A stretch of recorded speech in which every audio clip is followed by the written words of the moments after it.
சற்று முன் கிடைக்கப்பெற்ற மிக மிக முக்கியமான செய்தி ஒன்று வெளியாகியிருக்கு. திருவாரூர் தொகுதிக்கு பிரச்சாரத்திற்கு சென்ற ஸ்டாலின் வாகனத்தில் இருந்து சில பெட்டிகள் பறக்கும் படையினரால் கையகப்படுத்தப்பட்டதாக தற்போது தகவல்கள் வெளியாகியிருக்கிறது. மக்களாகிய நீங்கள் நம்ம சேனலுக்கும் ஆதரவு தெரிவிங்க. மேலும் சப்ஸ்கிரைப் பண்ணுங்க, இந்த வீடியோவுக்கு லைக் பண்ணுங்க.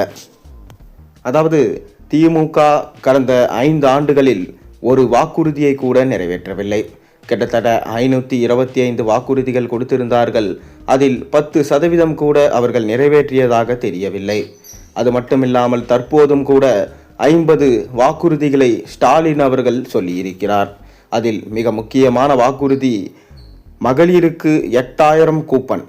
இந்த கூப்பன் மூலமாக அவர்கள் வாஷிங் மிஷின், ஃப்ரிட்ஜ், ஏசி போன்ற அனைத்து வீட்டு சாதன பொருட்களையும் வாங்கி கொள்ளலாம், எக்ஸ்சேஞ்ச் செய்து கொள்ளலாம் என்கின்ற மாபெரும் உருட்டு ஆஃபரை ஸ்டாலின் அவர்கள் உருட்டியிருக்கிறார்.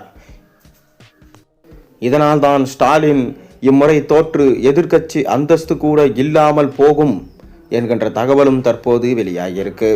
அதாவது பறக்கும் படையினர் எந்த கட்சியாக இருந்தாலும் சரி, எந்த அமைச்சராக இருந்தாலும் சரி, அவர்களை வாகனத்தை சோதனை செய்து ஒவ்வொரு இடத்தையும் சோதனை செய்ய வேண்டும், பணப்பட்டுவாடாவை தடுக்க வேண்டும் என அவர்கள் தொடர்ந்து வாகன தணிக்கை சோதனையில் ஈடுபட்டு வருகிறார்கள்.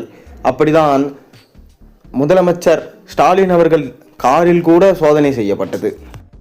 மேலும் அந்த காரிலிருந்து பல்வேறு பெட்டிகளை கைப்பற்றியதாகவும் தகவல்கள் வெளியாகியிருக்கு. அந்த பெட்டிகளில் சட்டை, பேண்ட்டுகள் தான் இருந்ததாம், வேறு பணம் எதுவும் இல்லை என்கின்ற தகவல் வெளியாகியிருக்கிறது. ஆனால் ஸ்டாலின் அவர்கள் ரொக்க பணமாக 70,000 ரூபாயை வைத்திருந்தார் என்கின்ற தகவலும் தற்போது வெளியாகியிருக்கிறது. இது அங்கு வரும் தொண்டர்கள் ஆரத்தி எடுத்தால் அவர்களுக்கு 1000 ரூபாய் வழங்குவதற்காக ஸ்டாலின் வைத்திருந்தாராம். அதாவது ஒரு தனிநபர் அல்லது ஒரு அமைச்சர் கிட்டத்தட்ட 40,000க்கு மேல் கையில் கொண்டு செல்லக்கூடாது. இப்படி இருக்கும்போது ஸ்டாலின் அவர்கள் 70,000 கையில் கொண்டு சென்றது மிக பெரும் பிரச்சனை தான்.